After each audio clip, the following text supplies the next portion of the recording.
учасники Кубка Мукачевщины по волейболу выстроены. Судья приучение.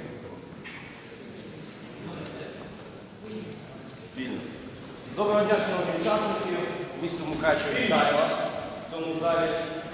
У нас складається гарна добра традиція вже проводити такі масові турніри. Ми почали з чемпіонату міста, а тепер ми розширяємося. Ми проводимо Кубок Мукачевщини. Приємно, що у нас 10 команд з міста Мукачева, 3 команди з міста району приєдналися до цього кубка. Він буде у нас проходити в 2 етапи. Сьогодні у нас групові турніри, а 14 грудня буде фінал. Я бажаю вам сьогодні, щоб ви справили свої найкращі боксерські якості. Гарних вам сьогодні зустрічей. Без травм, будь ласка. Вітаю всіх Збройними силами України, які вчора відзначалися. І бажаю, щоб ви сьогодні з користю провели час. Хай переможе сильніше. Дякую.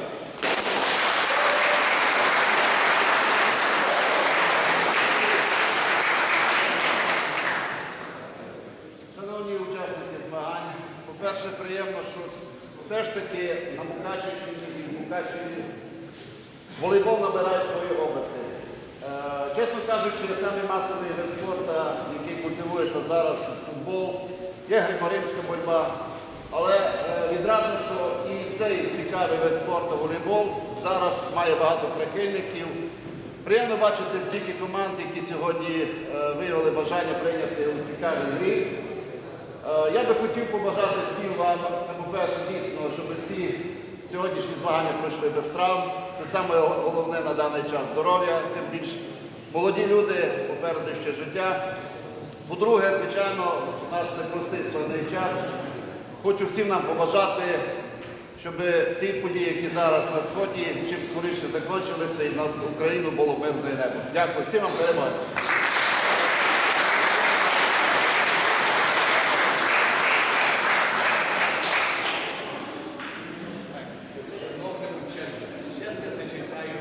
Какие команды в каких школах будут играть. Все будут играть по круговой системе. Первые места входят в финал. Из 5-й школы, кто играет, там будут играть 5 команд, там 2 команды выходят в финал на следующее воскресенье, 14 числа. Финал в 13-й школе по круговой системе. И за кубок те команды будут бороться, 4 команды за кубок. А сейчас я зачитаю, кто в какой школе будет играть по круговой системе за первое место. Группа А. 13-я школа. ВК «Старт», ВК «Сокол», Ракошино, центр команды.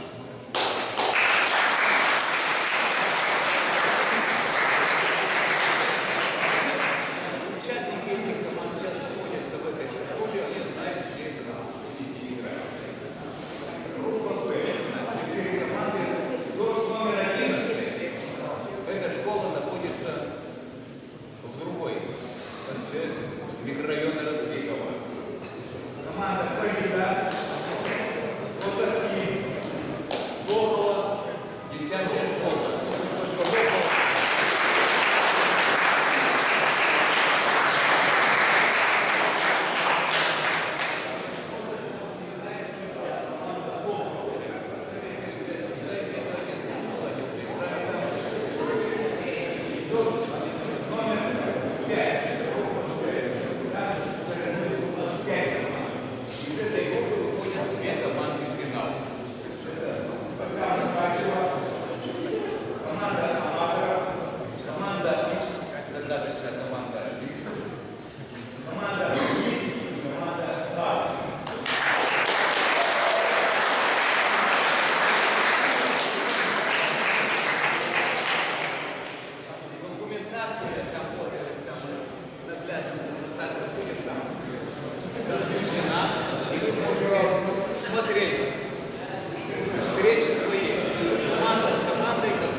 компромиссной борьбы судьи от граничных